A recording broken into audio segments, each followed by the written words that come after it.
anak-anak, bagaimana kabarnya hari ini? Semoga kalian semua selalu diberikan kesehatan ya. Amin ya robbal alamin.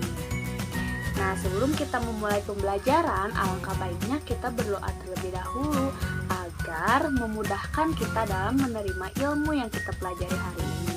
Dengan begitu, ilmu yang kita pelajari dapat bermanfaat bagi diri kita maupun orang di sekitar kita. Berdoa menurut agama dan kepercayaannya masing-masing dimulai. Berdoa dicukupkan. Nah, pada pertemuan hari ini, kalian akan belajar bersama Ibu Ilma. Sebelum masuk ke materi, kita tepuk semangat dulu yuk, agar belajar kita lebih semangat. Yuk mulai. 1, 2, 3. Tepuk semangat. Semangat. Semangat. Nah, sekarang kalian udah semangat kan untuk mengikuti pembelajaran hari ini? Kali ini kita akan membahas mengenai hidup rukun di masyarakat. Sebelumnya, kalian ada yang tahu nggak sih apa itu hidup rukun? Ayo, ada yang tahu nggak? Nah, hidup rukun itu adalah sikap saling menyayangi dan saling menghargai. Itulah yang dimaksud dengan hidup rukun. Contoh hidup di masyarakat adalah kerja bakti. Nah, kalian pernah melihat kan kegiatan kerja bakti yang ada di sekitar lingkungan kalian? Nah, tujuan dari kerja bakti itu adalah agar lingkungan tempat tinggal kalian terlihat bersih, nyaman, dan indah. Selanjutnya, kegiatan yang mencerminkan hidup rukun di masyarakat adalah dilakukannya musyawarah. Jika di lingkungan kalian terjadi suatu masalah, maka sebaiknya masalah tersebut diselesaikan secara musyawarah agar masalah tersebut mendapatkan solusi. Nah, tujuannya yaitu agar tidak terjadi pertengkaran atau permusuhan yang terjadi antar masyarakat. Kemudian selanjutnya yaitu saling menghargai perbedaan agama. Sikap tersebut mencerminkan hidup rukun di masyarakat. Maka dari itu, kita sebagai umat beragama harus saling menghargai perbedaan agama yang ada di lingkungan sekitar kita. Selanjutnya yaitu saling berbagi dengan tetangga atau masyarakat lainnya. Sikap ini juga sangat mencerminkan perilaku hidup rukun di masyarakat.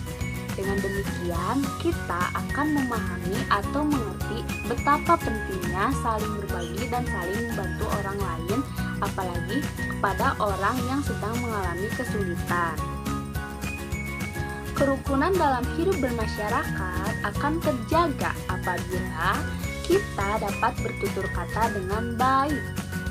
Ketika menolak permintaan orang lain, kita harus mengucapkannya dengan sopan, seperti menggunakan kata maaf, terima kasih, lain kali, dan sebagainya. Perhatikan gambar berikut ini ya anak-anak. Terdapat percakapan antara Lani dengan Edo dan Dayu dengan Beni. Kita baca sama-sama yuk. Percakapan yang pertama yaitu antara Lani dan Edo. Lani mengajak kepada Edo, ayo kita ikut bergotong royong membersihkan lingkungan. Lalu Edo menjawab, tidak mau aku malas, bekerja bakti itu melelahkan. Selanjutnya kita lihat percakapan yang kedua ya antara Dayu dan Beni. Dayu mengajak kepada Beni, ayo kita ikut bergotong royong membersihkan lingkungan. Lalu Beni menjawab, maaf, saya tidak bisa ikut bekerja bakti karena ada keperluan mendadak. Nah, menurut kalian, manakah kalimat penolakan yang dapat menjaga kerukunan? Apakah kalimat penolakan yang diucapkan oleh Edo kepada Lani atau kalimat penolakan yang diucapkan Beni kepada Dayu? Ya, betul. Kalimat penolakan yang dapat menjaga kerukunan adalah kalimat yang diucapkan oleh Beni kepada Dayu. Kalau kalimat yang diucapkan Edo kepada Lani itu kurang tepat untuk diucapkan ya anak-anak. bila kita menolak permintaan orang lain, harus dengan perkataan yang baik dan sopan. Nah, selanjutnya, Ibu akan membacakan dongeng tentang menolak permintaan seseorang. Kalian dengarkan ya dongengnya. Judulnya yaitu Kisah JJ si Jerapah.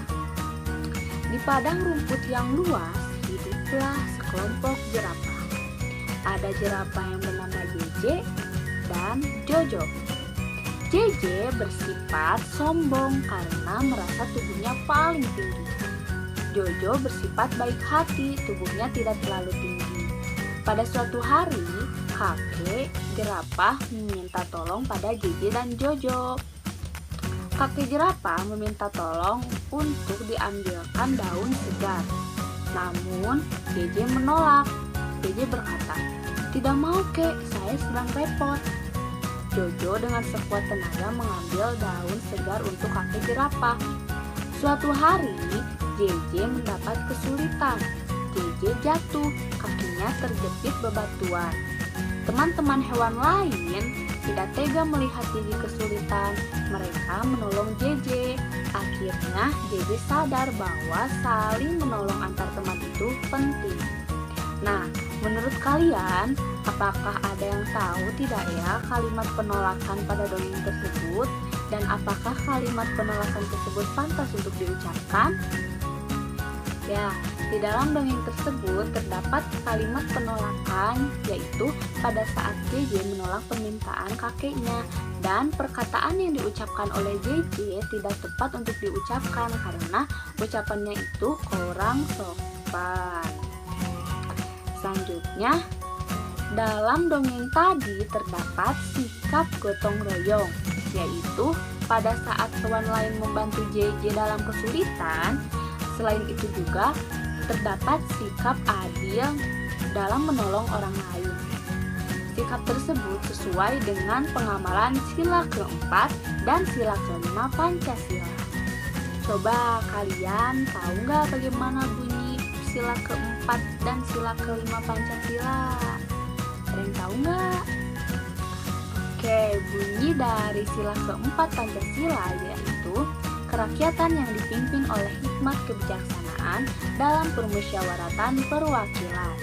Dan bunyi dari Pancasila kelima yaitu keadilan sosial bagi seluruh rakyat Indonesia. Adapun contoh penerapan sila keempat Pancasila dalam kehidupan bermasyarakat adalah seperti menghargai pendapat ketika bermusyawarah, menghormati pendapat orang lain, dan menerima keputusan musyawarah dengan lapang dada. Selanjutnya yaitu contoh penerapan sila kelima Pancasila dalam kehidupan bermasyarakat adalah seperti melakukan gotong royong dalam membersihkan lingkungan, lalu menjunjung tinggi semangat kekeluargaan dan gotong royong dalam kehidupan, tidak hidup boros, bersikap adil, dapat menghormati hak-hak orang lain, serta dapat menghargai hasil karya orang lain. Contoh perilaku tersebut dapat menimbulkan kehidupan yang rukun dalam bermasyarakat.